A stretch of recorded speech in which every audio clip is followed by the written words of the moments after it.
Bienvenidos a otra emisión del Economista TV. El primer invitado al programa de hoy es el analista político Enrique Zuleta Puseiro. Bueno, Enrique, los gobiernos suelen cambiar, introducir modificaciones cuando pierden elecciones. Acá tenemos un caso de hay una reconfiguración del gobierno después de haber ganado.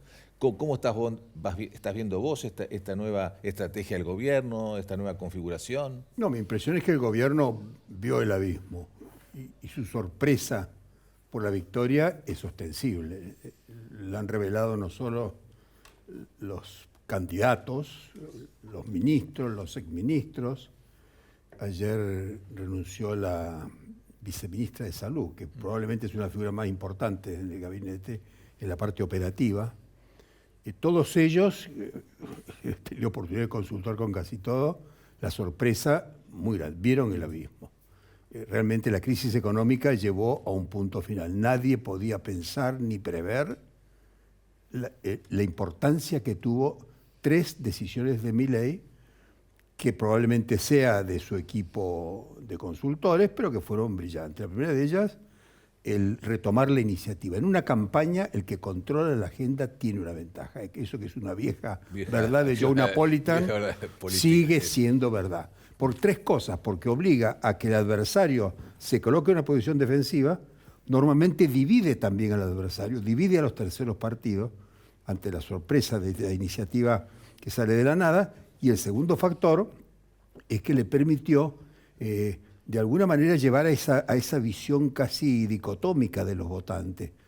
¿Qué hago? No estoy de acuerdo con el futuro. Pienso que yo voy a mejorar 45 o 46%, pienso que Milei lo está haciendo mal 60%, pero hacia atrás no veo nada. He preguntado y me dicen parar a Milei. Y yo digo, ¿parar a Milei? ¿Y por qué? ¿Y qué es lo que ofrecen? ¿Hay alguna otra idea? Sí, Libertad Cristina. Entonces, directamente eso me parece que definió en 18 de 23 ciudades del país. Las 18 capitales de 23, la Libertad Avanza ganó, porque hizo ese proceso. Proceso, en primer lugar, de, vamos a hacer una especie de polarización social del voto. Hay una correlación muy fuerte en sectores medios y altos y voto a Milei, y sectores bajos divididos en los terceros partidos. No hay ninguna provincia donde no hubiera por lo menos 8 o 9 listas. En alguna, como fueron las provincias centrales, había 16 o 17 listas. ¿Qué era? Había terminado las PASO y 200 candidatos que salieron de la explosión de las PASO trataban de salvar con una tabla en el medio de ese naufragio. Todos quedaron debajo del 3%. Se está reconfigurando el sistema de partido y me parece que ese gesto de campaña de Milei le permitió una victoria que no sabemos muy bien cuáles son las características. Del punto de vista institucional, para mí es un empate. Del punto de vista electoral, hay que ver provincia por provincia. La provincia de Buenos Aires, recién hoy, creo iban a estar los datos por circuito. No hay muchísimos estudios, pero no hay datos por circuito. Tampoco las hay en Catamarca, Santiago del Estero, La Rioja. No están los datos por circuito, así que hay muchas presunciones, generalizaciones, pero realmente no estamos pudiendo hacer un análisis ecológico fino. Ahora, uno de los principales cambios del gobierno con respecto a la previa de las elecciones es actitudinal, es su relación con la oposición, los dialoguistas y mayor continuidad con quienes fueron sus aliados electorales. Y la semana pasada vimos una reunión con 20 de 24 gobernadores, quedaron afuera apenas 4 gobernadores peronistas, pero hubo 20 entre gobernadores y vicegobernadoras que ahí dieron el presente. Y lo que está negociando ahí Milei básicamente es la agenda parlamentaria. Ahí, ¿qué posición están tomando los gobernadores que fueron a negociar y qué va a tener que ceder el gobierno para pasar estas reformas en lo que va a ser el verano, seguramente? Bueno, tengo bastante información porque hablé con gobernadores antes y después. Los gobernadores fueron convocados por Guillermo Francos, no fueron convocados por terceras personas. Por lo menos no conozco los gobernadores importantes, no sé los que están demasiado cerca de la Casa Rosada, Frigerio, etc. A esos gobernadores se les dijo, miren, nosotros necesitamos hacer esa consulta. Eso es lo que hemos quedado con el fondo, con Estados Unidos, con los acreedores y con el país. Nosotros no podemos no dar un paso muy importante y que es mucho más que una foto. Esa reunión se realizó, los gobernadores salieron bastante, pero bastante satisfechos, por dos cosas. Estaban de acuerdo con el equilibrio fiscal, casi todos, menos Chaco, la provincia de Buenos Aires, que no estaba allí, y alguna otra, dijeron todos tenemos equilibrio presupuestario, todos estamos flotando. Acá no hay ninguna provincia endeudada, salvo los que ustedes han endeudado. Entonces, y creo que Caputo lo reconoció, dice, las provincias no tenemos un problema de... Pero es que queremos que sigan el ajuste, necesitamos más esfuerzo. Bueno, estamos cumpliendo, cumplan ustedes. Ahí hubo dos temas ríspidos. El primero de ellos cuando les aseguraron en la reunión que no iban a incorporar en el presupuesto las 3 leyes aprobadas por el Congreso. No las vamos a incorporar, arréglenselas, discutamos, pero nosotros no vamos a incorporar esas leyes. Es un momento bastante ríspido, pero llevó más bien a declaraciones. Las 3 cosas en que estuvieron de acuerdo son presupuesto ahora, ya. Hay que ver qué significa eso. Segundo, reforma laboral. Están todos de acuerdo con la reforma laboral. Lo que pasa es que es muy distinto la reforma laboral que se piensa partiendo del proyecto de Cordero, que es un proyecto techín, diríamos, de la reforma de Sturzenegger, que es una reforma más pensando en las pymes y en la problemática del decreto 70, que iba contra las multas y contra la industria del juicio. Son distintas. Ayer Sturzenegger en Madrid ha explicado la reforma laboral delante de empresarios en la COE y ha explicado esa reforma que es la del decreto 70, que es la reforma elaborada por los estudios jurídicos. La de Cordero es una reforma que está pensando más en el RIGI que en la problemática de las pymes. Esas dos, cuando pidieron los gobernadores, ¿habrá algún papel? ¿Habrá alguna reunión que hagamos un equipo de trabajo y nos reunimos, estemos saltando? No, nada, ni un solo papel. Salieron todos contentos porque estaba el equilibrio fiscal, estaba la discusión del presupuesto y estaba sobre todo la idea de una reforma tributaria muy vaga, aunque todos conocen, pues tienen papeles distintos, lo de Frigerio en su etapa cuando fue ministro sigue estando vigente, el que han hecho los cordobeses. Allí las provincias están muy a la defensiva porque significa ni más ni menos que afectar la coparticipación federal en su formato tradicional. Pero yo creo que hubo una buena idea. Ahora, nadie se fue entusiasmado, pero tampoco nadie se fue dispuesto a romper nada. Ahora, el gobierno, Enrique, apuesta a esa relación con los gobernadores como eje de su estrategia política en los próximos meses. Es que está exigido, Dios. No tenemos les dijo Franco, no tengo ninguna posibilidad de no tener un presupuesto. No tenemos ninguna posibilidad de no encarar la reforma laboral, que nos equivocamos en postergarla, en darle vuelta. Se les explicó que la mayor parte de los temas de reforma laboral no son de resorte nacional, tienen que ver con las provincias, porque son las reformas sobre el proceso laboral. Toda la industria del juicio no pasa por la ley de contrato de trabajo, pasa por los juzgados, por los jueces, y eso es provincial. A mí me parece que lo que hubo es un espíritu de funcionar. No vamos a quedar offside y tampoco le va a faltar al gobierno la idea de que tiene un correlato. Ahora, si miramos la ecología electoral, le han ganado 18 de 23 capitales de provincia. En ninguna de esas provincias puede asistir pasivamente un gobernador que haya ganado su ciudad. ¿Y por qué se la ganaron? Y porque había una fragmentación de voto de centro, una capitalización del voto no peronista, vamos a llamarlo. La elección es muy parecida a la de Macri en números, a la del 2021 y a la de Macri en intermedia. 2017, muy parecida. Mencionabas que el que convocó esta reunión fue Guillermo Francos, que renunció el último viernes, también renunció Lisandro Catalán, y quienes entraron en sus lugares son Manuel Adorni y Diego Santilli, expresamente para encarar esas relaciones con los gobernadores, el diálogo y poder avanzar en estas reformas que mencionábamos, bueno, primero en el presupuesto, después en la reforma laboral, tributaria y la del Código Penal. ¿Cómo ves esas dos figuras? ¿Qué tienen encargado y qué tan funcionales son para estos diálogos? La impresión que tengo, la información que tengo es que ninguno de esos candidatos tiene más posibilidades que los demás. Todos consideran que van a tener una voz que los escucha, que va a ser una cosa preparada para eso. Santilli el mayor, porque Santilli ha sido compañero de casi todos, sobre todo los gobernadores que han sido Juntos para el Cambio, todos han sido compañeros de bancada. Y los peronistas saludan en él a un viejo aparato peronista con el cual se entienden perfectamente. No va a haber problemas de diálogo, pero están perfectamente conscientes que allí no hay nada. Todo depende del equipo económico y saben perfectamente que buenas maneras no permitirán más que lo reciban, se saquen una foto. Todos son bastante escépticos. También es escéptico el gobierno nacional, que no es lo que quiere, ya los gobernadores ponerlos en caja y si puede exterminarlos.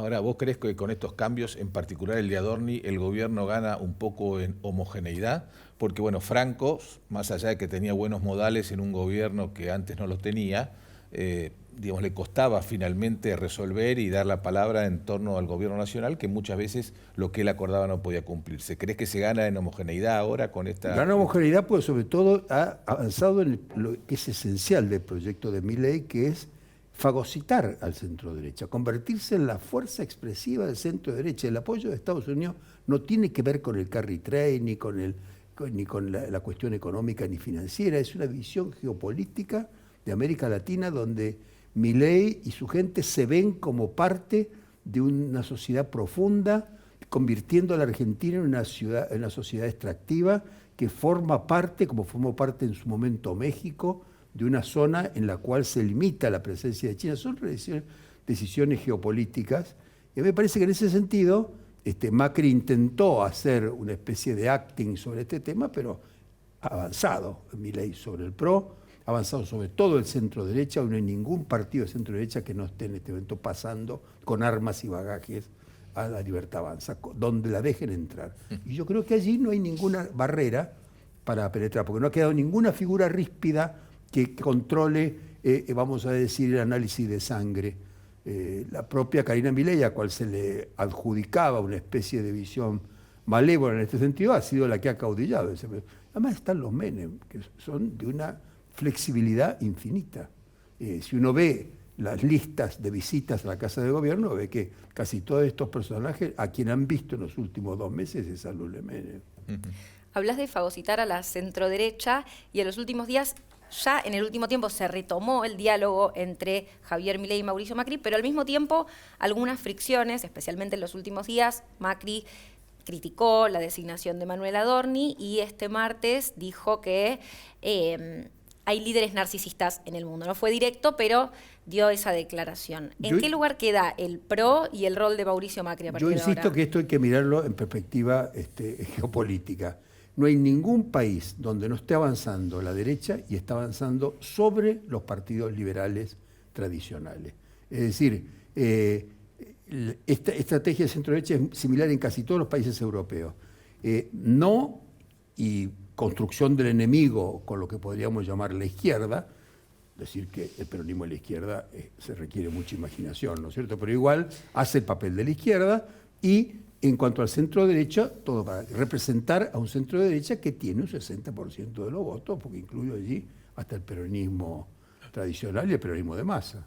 Ahora, esto quiere decir, Enrique, a tu juicio, que hay una reconfiguración del sistema de partido. Y además de esto, bueno, llevándolo esto al terreno parlamentario, claramente el gobierno va a tener, por lo menos en diputados, una mayoría, va a haber una mayoría oficialista. Aseguró claro, los independientemente de vetos, cuántos diputados puede tener el PRO, partidos aliados, dialoguistas y los propios, evidentemente hay una mayoría oficialista en este momento en la Cámara de Diputados que le va a permitir, por lo menos allí, avanzar con la legislación. Para mí, clarísima. No veo una hipótesis de conflicto importante. Incluso no la veo ni en el peronismo, porque en el peronismo hay un fuerte esfuerzo de adaptación a una situación que es la carencia de liderazgo, la falta de renovación.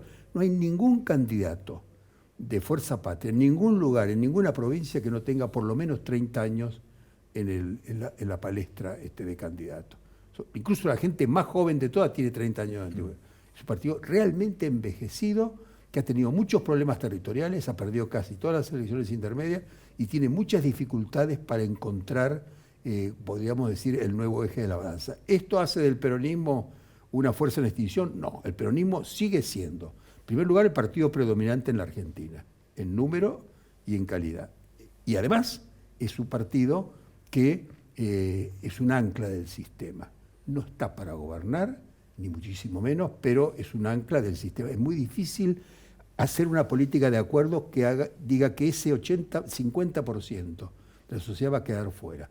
Los acuerdos que se hagan desde el bloque propio, más filibusteros distintos recogidos, van a tener la misma suerte que tuvieron los acuerdos de la primera parte del gobierno de Milei. Es indispensable que el gobierno canalice algún tipo de diálogo con el peronismo, pero no el peronismo tal vez de kirchnerismo, al cual lo quiere como adversario, pero casi todos los gobernadores expresan un peronismo muy productivista, muy afirmados en el territorio y que tuvieron grandes victorias electorales, todos sin excepción, en septiembre. Incluso ninguno gobernador tiene menos del 50% de popularidad en su provincia. Quiero consultar por Patricia Bullrich porque en los últimos días se llevó a algunos de la bancada del PRO para la Libertad Avanza, tanto en diputados como en senadores, y ella va a asumir su banca el 10 de diciembre. ¿Qué rol institucional puede llegar a ocupar ahí en términos de jefa de bloque, presidenta provisional del Senado, y cómo será la relación con Victoria Villarroel, con quien mantiene un enfrentamiento explícito? Bueno, los diarios están todos llenos de noticias, hojas enteras. Yo creo que Patricia Bullrich ha encontrado realmente una elección extraordinaria. Me parece que va a ser una figura central en el gabinete. Va a conservar el Ministerio de Seguridad hasta ahora. Va a conservar también probablemente el Ministerio de Defensa y algún tipo de influencia sobre el Ministerio de Justicia, sobre el cual sabemos poco todavía. Habría abortado la idea de hacer un superministerio de todo esto. A mí me parece que ella se ha encontrado realmente con su momento histórico. Creo que quiere ser presidente y no quiere perder ni un minuto. ¿Pasa eso por gobernar la Ciudad de Buenos Aires? Bueno, es difícil, porque yo creo que el PRO va a pelear la Ciudad de Buenos Aires. Para terminar, Enrique, lo de Provincias Unidas en la última elección, no pensando tanto en términos de resultados electorales, sino su proyección. Ahí había cierta expectativa que se iba a generar algo nuevo, pero hoy daría la sensación, luego de los resultados, que todos los gobernadores, siendo gobernadores jóvenes, relativamente exitosos y que además habilitados constitucionalmente para ser reelectos en el 2027, no van a pensar en una alternativa nacional. No, eso realmente es un proyecto abortado. Todos pensamos que iba a tener mayor importancia, pero creo que avanzó tanto Milei hacia el centro con la iniciativa de Estados Unidos. Hizo muy difícil un espacio de estas características. Para terminar, Enrique, posible. ahora sí, te quería preguntar esto. Nombraste a Estados Unidos. ¿Cómo ubicás políticamente el impacto del acuerdo entre Milei y Trump, el apoyo?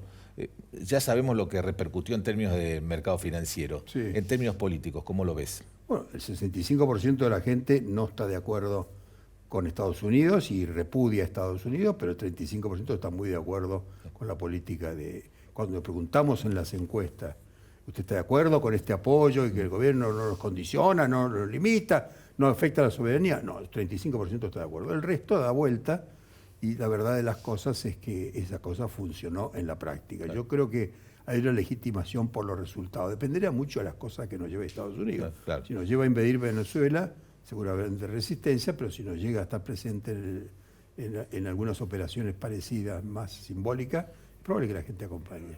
Muy bien, Enrique Zuleta Puseiro, muchas gracias por habernos acompañado. Gracias. Ahora hacemos el primer corte y ya volvemos.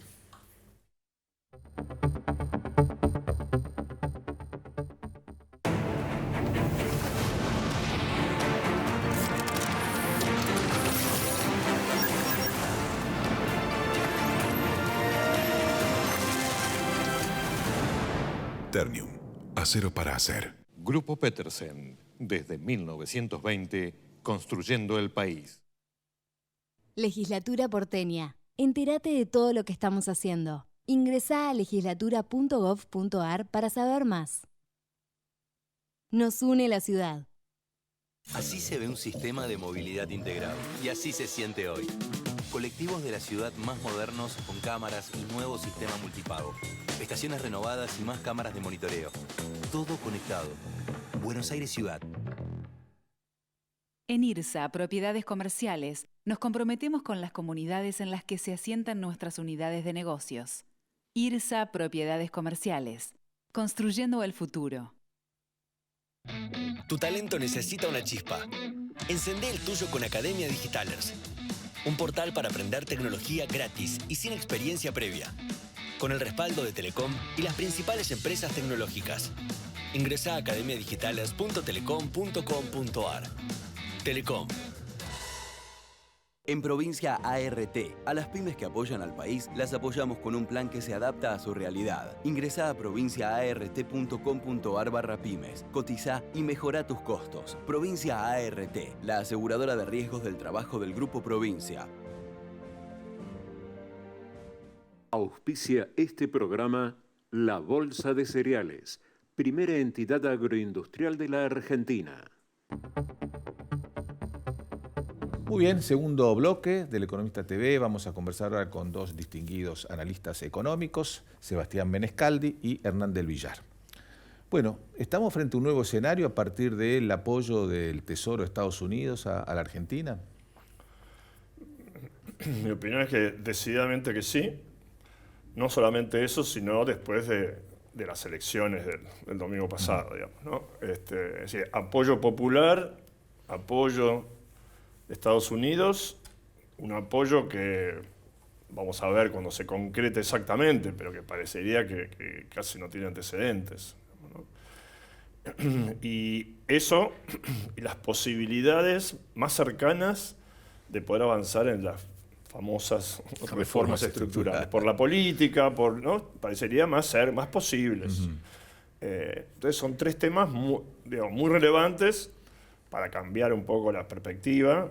Argentina, como todos sabemos, estuvo bastante cerca de hacer una buena patinada antes de la llegada de la ayuda de Estados Unidos. Pero dicho esto, con un montón de cosas por hacer, digamos, ¿no? Que ahora podríamos conversar. Y sin resolver todavía. Claro. Y sin resolver, digamos, bueno, de todas formas, podríamos decir que el apoyo de Trump, bueno, además Milei va a tener todo el mandato de Milei, el primer mandato de Milei va a ser bajo la presidencia de Trump en Estados Unidos. Claro. ¿Eso disipa el riesgo de una corrida cambiaria, de un eventual default, definitivamente?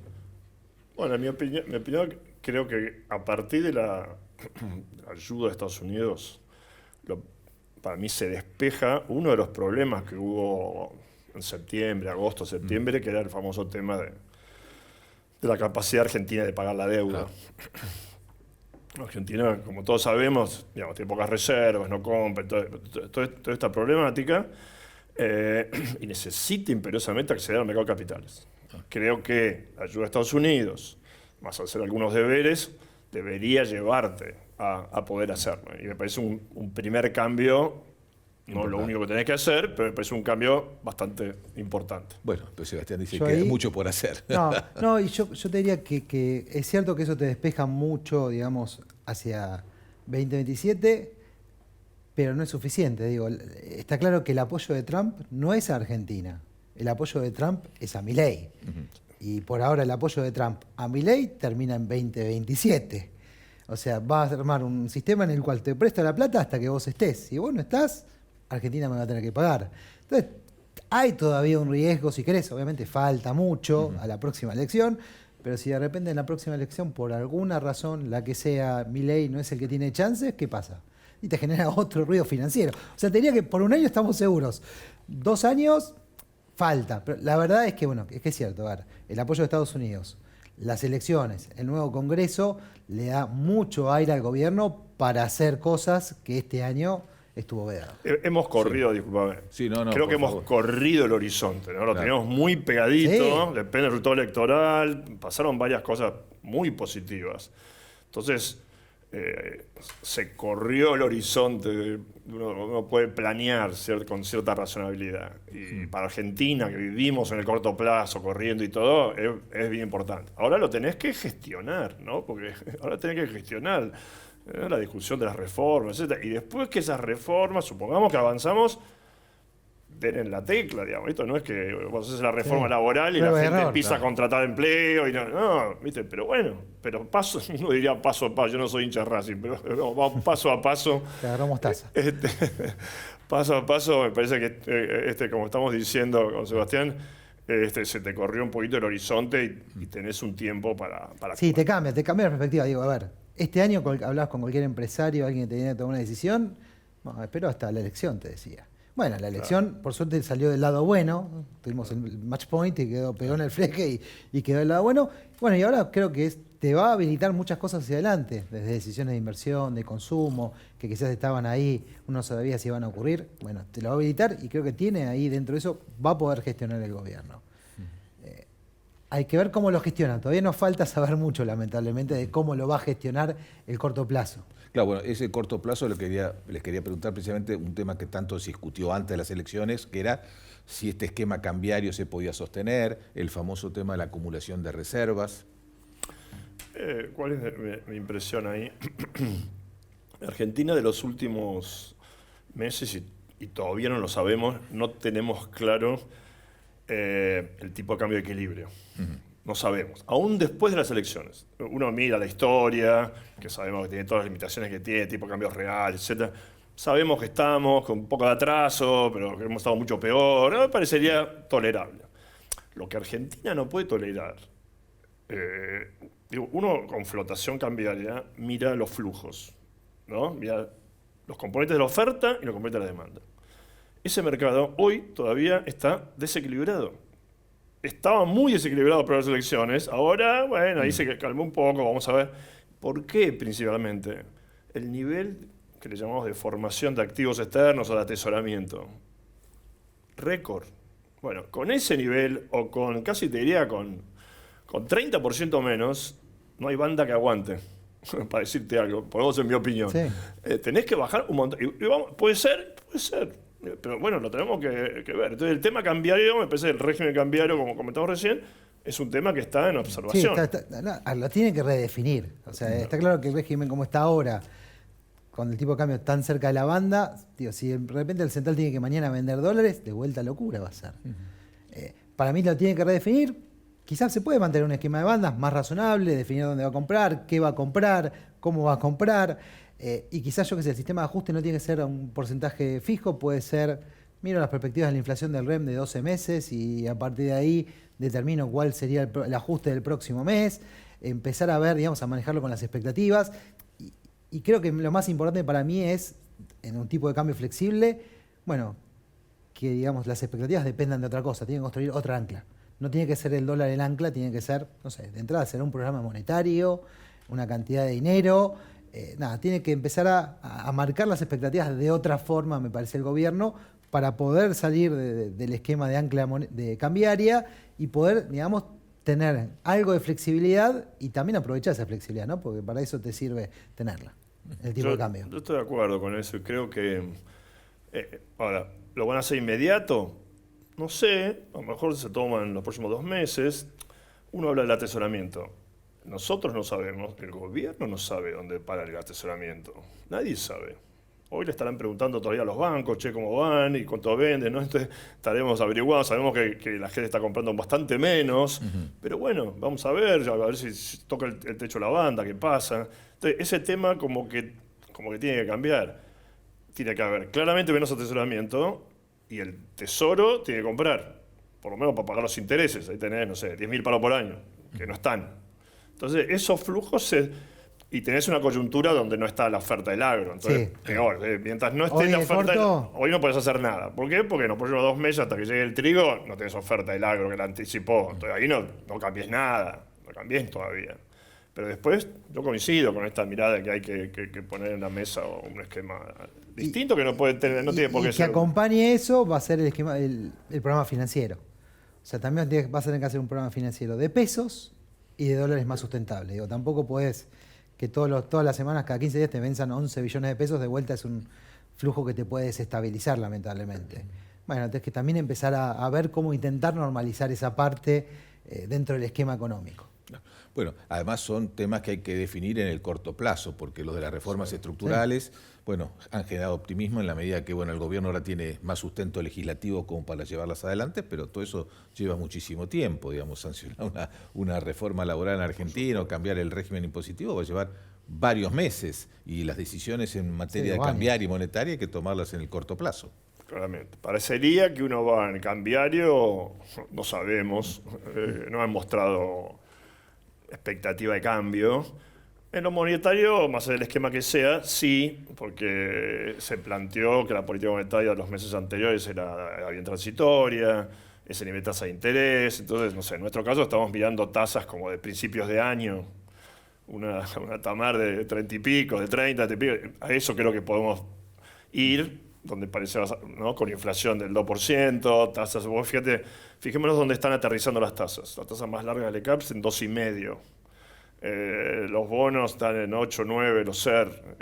Empezás a tener, como desapareció un poco la expectativa de ajuste cambiario, veremos por cuánto tiempo, pero mientras desapareció, esas variables se empiezan a normalizar, bajaron un poco las tasas, el central empezó a tomar para los bancos esa medida que tomó el otro día bastante escasa, digamos, pero de normalizar un poco el esquema de encajes, ¿no? Un poquito. Entonces, eso parecería que creo que es de los pocos temas que en el corto plazo son reactivantes, porque el otro tema es que la economía está media parada. Digamos, bueno, ¿no?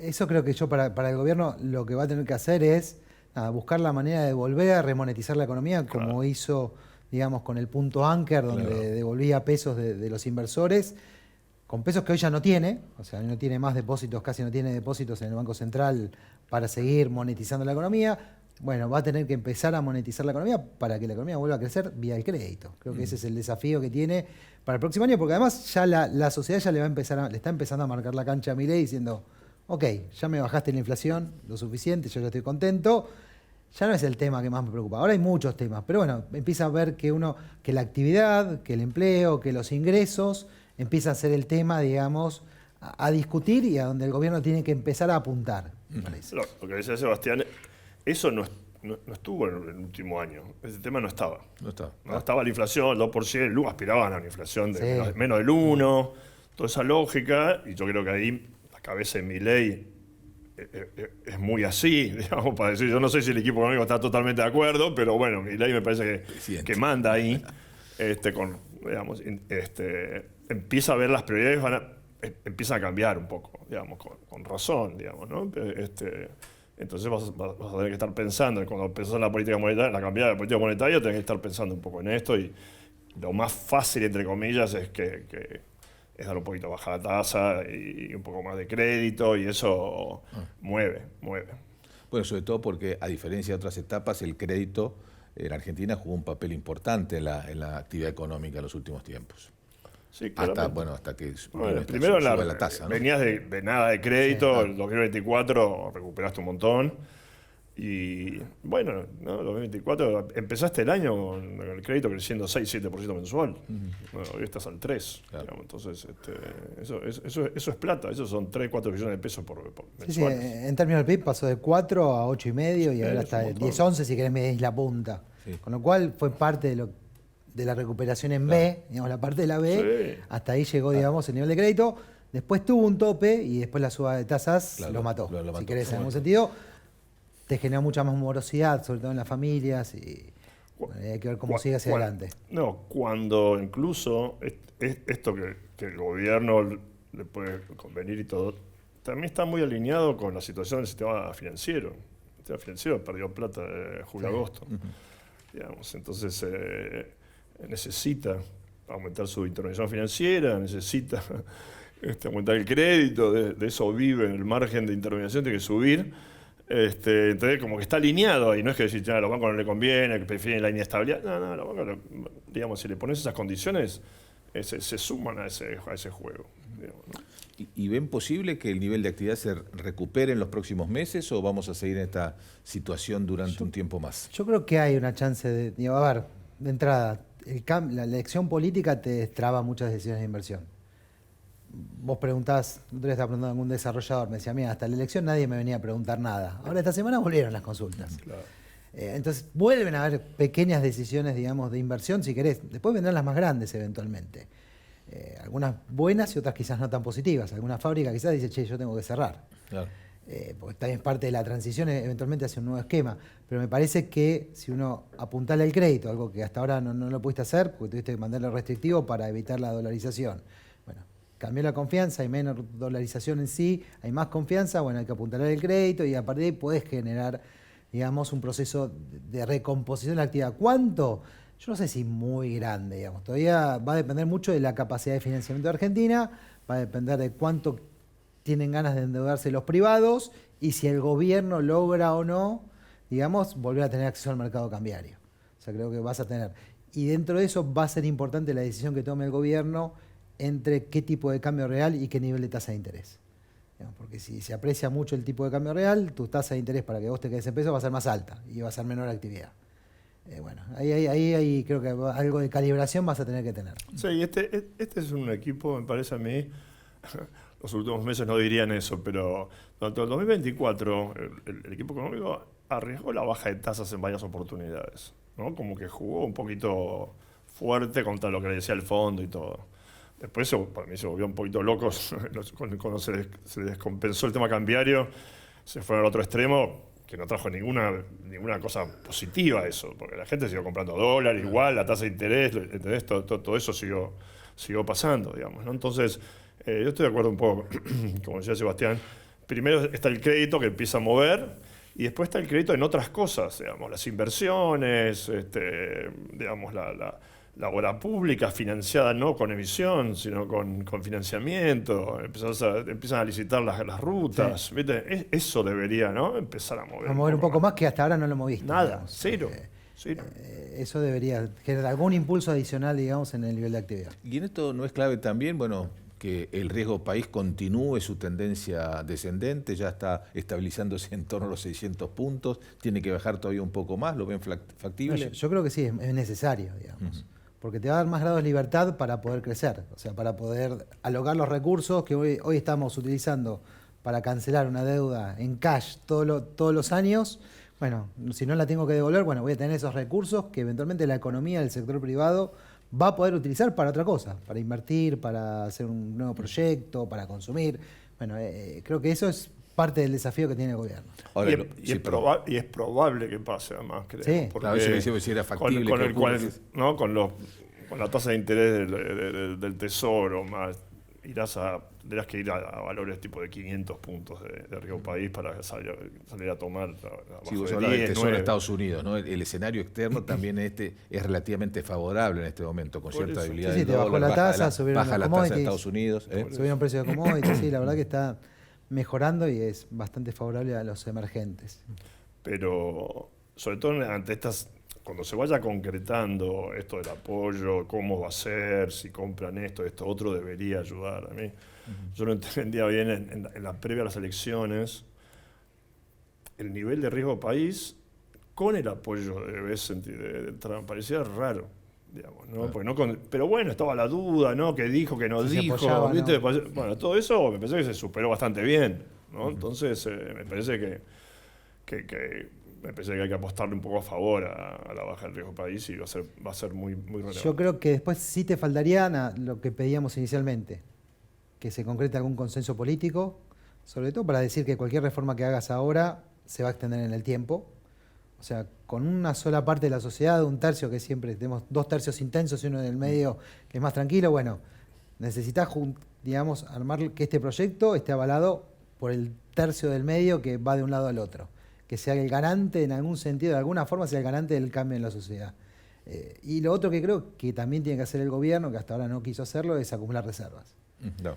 Creo que es lo otro que necesitas, seguro, para bajar el riesgo país. Básicamente las reservas son el reaseguro de que el gobierno va a poder cancelar la deuda con el privado, que están los dólares para cancelar.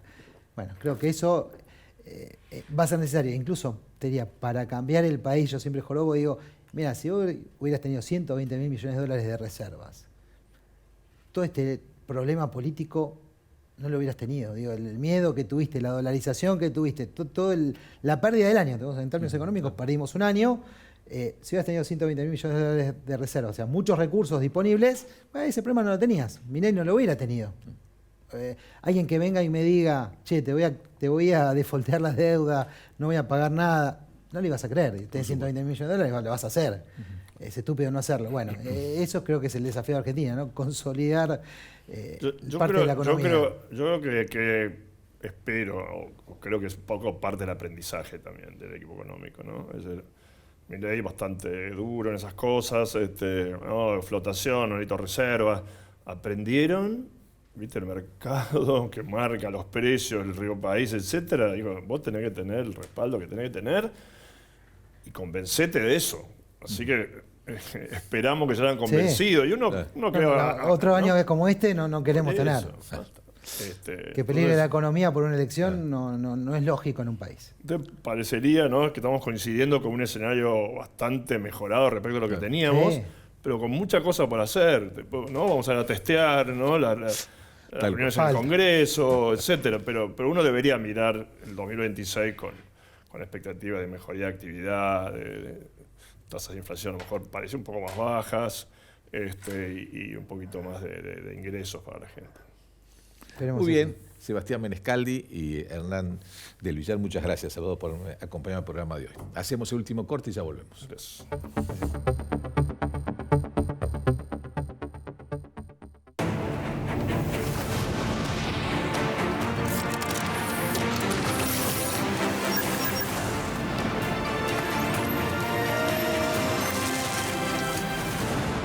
Ternium, acero para hacer. Grupo Petersen, desde 1920, construyendo el país.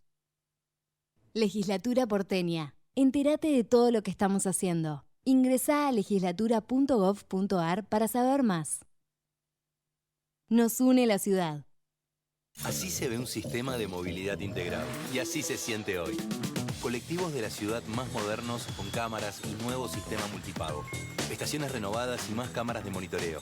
Todo conectado. Buenos Aires Ciudad. En IRSA, Propiedades Comerciales, nos comprometemos con las comunidades en las que se asientan nuestras unidades de negocios. IRSA, Propiedades Comerciales. Construyendo el futuro. Tu talento necesita una chispa. Encendé el tuyo con Academia Digitalers.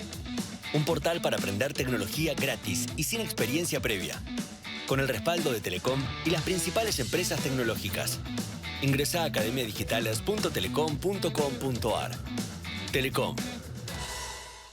En Provincia ART, a las pymes que apoyan al país, las apoyamos con un plan que se adapta a su realidad. Ingresá a provinciaart.com.ar/pymes, cotizá y mejorá tus costos. Provincia ART, la aseguradora de riesgos del trabajo del Grupo Provincia. Auspicia este programa La Bolsa de Cereales, primera entidad agroindustrial de la Argentina. Muy bien, último tramo del Economista TV de hoy. Voy a conversar con Sergio Cesarín, que es investigador del CONICET, un gran especialista en todo lo que tiene que ver la política de Asia, de China en particular. Bueno, Sergio, ubicanos un poco hoy la estrategia de China en el mundo, de la cual tanto se habla, que la Argentina en alguna medida estos días se ve muy involucrado en el debate de competencia entre las grandes potencias mundiales. Yo creo que en principio lo que hay que decir es que la estrategia china es una estrategia, primero, a largo plazo, lo que solemos citar, segundo, muy persistente, muy enfocada hacia un desarrollo cualitativo de su economía, a menores tasas de las que estamos acostumbrados, o estábamos acostumbrados hace años. Sí, del 11 pasamos al 5, digamos, más o menos. Claro, 4.8, 5%, pero bueno, es porque ellos han elegido ese camino. Este es un dato interesante. Vos sabés que hace unos años ellos cambiaron los drivers de crecimiento y trataron, como dije hace un momento, de buscar un desarrollo de mejor calidad. Calidad que está vinculada fundamentalmente a aspectos de sostenibilidad ecosistémica, mejora del medio ambiente, una economía menos contaminante, industrias más limpias y fundamentalmente desarrollo tecnológico, aplicado a todo lo que es digitalización económica y nuevas tecnologías. Entonces, en ese sendero es la China que estamos viendo hoy, que ha madurado hoy procesos de alguna manera de década pasada y que seguramente las va a proyectar hacia el futuro. De hecho, ya lo está haciendo fundamentalmente en el campo de inteligencia artificial. Bueno, ¿y hay una competencia abierta con Estados Unidos? ¿Es real? ¿Hasta dónde llega? ¿En qué puntos específicos? Más allá de que, bueno, la semana pasada se reunieron en Seúl los presidentes Xi y Trump y hicieron algunos acuerdos, ¿no? No sé si muchos, pero algo acordaron. La competencia es real, creo que es abierta y yo te diría que en varios frentes. Primero el frente político, porque realmente hay de alguna manera una carga simbólica en la lucha geopolítica de ambos entre, bueno, lo que es una república democrática como los Estados Unidos y una China que tiene un régimen, digamos, centralizado, autoritario, digamos así, ¿no? Entonces ahí hay una puja simbólica fuerte. Lo segundo, en el campo económico, sin duda, desde el punto de vista del comercio, desde el punto de vista de las cadenas globales de valor, de los encadenamientos productivos, del comercio agroalimentario, del control de cadenas logísticas a nivel internacional y fundamentalmente la carrera tecnológica, donde ahí sabés que están en juego mucho la industria de semiconductores, chips avanzados, computación cuántica, ahí están realmente en y la inteligencia artificial, que están realmente en una carrera tremenda, digamos, lanzados con cuantiosas inversiones cada país para tratar de superar al otro. En el campo militar, sin duda, estamos viendo esa movilización de China, sobre todo en el caso de Taiwán, algunos aspectos que hacen al poder militar chino, digamos, que oscila o que evoluciona en el sudeste de Asia, y por parte de los Estados Unidos también, mirando mucho esa competencia, donde la aplicabilidad de esta nueva tecnología por parte de China ha desarrollado armamento que cada día Estados Unidos sospecha más puede alcanzar su propio territorio. Entonces, esa competencia abierta es una competencia en la que ningún jugador planetario está fuera. Claro. Con lo cual, nosotros estamos adentro. Inexorablemente adentro. Bueno, daría la sensación de que Trump soñaba con una especie, o propone una especie de reequilibrio de la economía mundial, donde Estados Unidos vuelva a recuperar cierta capacidad industrial que había perdido en los últimos tiempos y que, bueno, China basase su desarrollo económico en mayor consumo interno. ¿Crees que esto es factible, que va a ocurrir, o que es muy difícil que Estados Unidos, estando China, pueda jugar un rol tan preponderante en la industria? Y que China habrá que ver si efectivamente quiere volcarse a alentar más el consumo interno. Estados Unidos lleva todavía la delantera en algunos sectores. En ese sentido, yo creo que me parece que la cuestión acá para Estados Unidos pasa por sostener estas políticas, ¿no? Y a veces hay matices y matices muy profundos entre la visión republicana, digamos así, y la visión demócrata. El caso de China ha sido, por una cuestión de régimen político y obviamente de alineamiento ideológico del Partido Comunista, un sendero, un camino recorrido mucho más estable y predecible. Entonces, ahí me parece que en el caso de los Estados Unidos, se han dado cuenta los Estados Unidos que si no invierten, si no reconvierten industria, si no aceleran el paso en inversiones, por ejemplo, en sectores en investigación básica, en computación cuántica, en inteligencia artificial, China los va a sobrepasar y puede superarlos en muchos campos, incluso el campo aeroespacial, donde los Estados Unidos sí muestran un gran liderazgo. Respecto al consumo interno en China, es cierto, el gobierno desde hace años promueve el mayor consumo interno. Lo que ocurre es que la economía y de alguna manera las penalizaciones internacionales a las que están sometidas las empresas chinas, las barreras comerciales, ¿no es cierto?, de ingreso al mercado, han, digamos, disminuido o atenuado la movilidad social o la propensión, digamos, al consumo. Hoy está en un nivel más bajo que años anteriores, porque las familias se han vuelto un poquito más conservadoras respecto a los gastos, bueno, en distintos sea en diversión, sea en el sector inmobiliario y sea en el consumo general. ¿Cómo encuentra a la Argentina este escenario global? Yo creo que nos encuentra en una situación, lamentablemente, ¿no?, de no excepcionalidad en términos de fragilidad. O sea, somos un país que muy frágil desde el punto de vista del sector externo. Nos encuentra en un momento en que de alguna manera hay que tomar decisiones y creo que me parece que en ese sentido se evalúa permanentemente la idea, o debería al menos ser así, en mi opinión, digamos, la idea de un equilibrio, de una equidistancia entre las dos partes. Obviamente porque Estados Unidos está jugando ahora particularmente un rol desde el punto de vista, si querés, táctico muy importante en la sostenibilidad financiera de la Argentina, como lo jugó China, 2009-2010 en adelante. Fue nuestro prestamista de última instancia. Bueno, ahora lo quieren ser los Estados Unidos. Ahora, como un país nuestro con un poder relativo erosionado por distintos factores puede jugar un poquito a ese equilibrio entre las dos partes? No podemos, obviamente, romper lanzas con los Estados Unidos, impensable, no por este momento actual, sino por una cuestión hasta de tradición en los vínculos a nivel histórico, y tampoco con China, porque tenemos un mercado demandante agroalimentario de primer nivel que es fundamental para nuestros farmers, nuestros agricultores, nuestros productores. A nivel cárnico, sabés que es uno de los principales mercados. Y entonces, si no, tendríamos un problema de balanza comercial externa muy grave, en caso de que hubiera algún chisporroteo. Y todo eso también hay que repercute en menores retenciones. Y menores retenciones deterioran la balanza fiscal. Entonces, China es un socio importante al que hay que cuidar. Tal vez con matices, pero hay que sostener. Bueno, vos decís que es un demandante agroalimentario, lo cual está clarísimo, pero al mismo tiempo es uno de los países con los que Argentina tiene un mayor desequilibrio comercial. superior al de cualquier otro país, junto con Brasil, digamos, son los dos grandes causantes de desequilibrios comerciales de Argentina. ¿Eso se puede remediar en algún momento o es un problema difícil de resolver para casi todos los países del mundo el desequilibrio comercial con China? Si mi memoria no me falla, desde mediados de la década del 90 comenzamos a tener balanza deficitaria con China.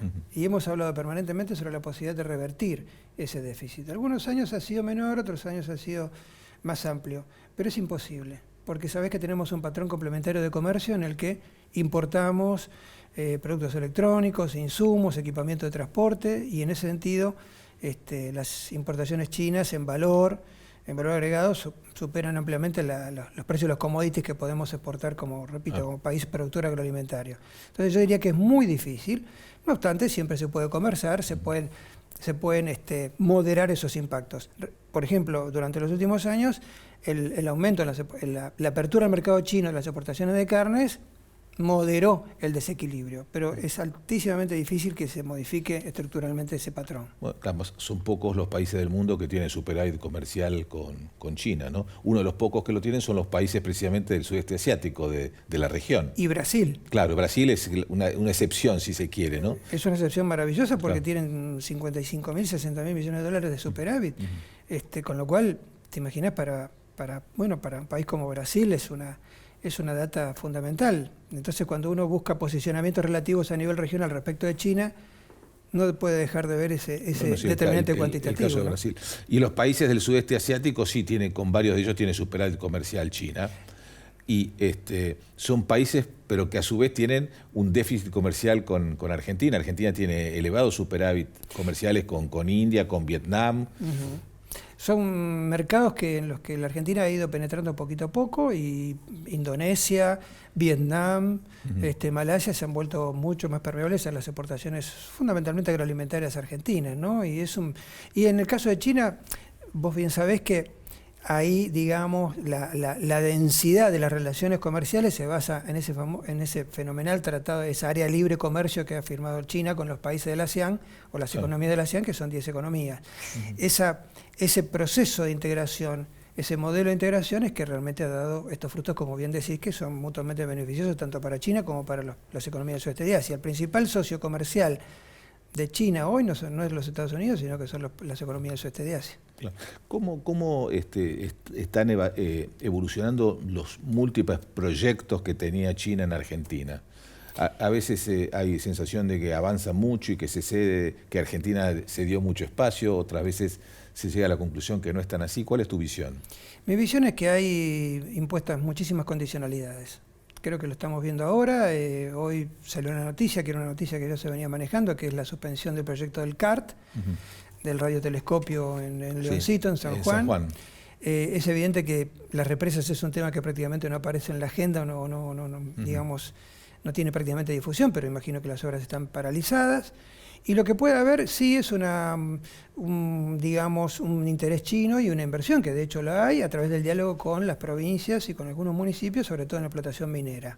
Ahí hay una mayor movilidad y yo te diría una mayor permeabilidad por parte del gobierno central y por parte sobre todo de las provincias, que como país federal, nuestro país federal es en ese sentido bastante flexible nuestro federalismo, pueden establecer relaciones con empresas chinas.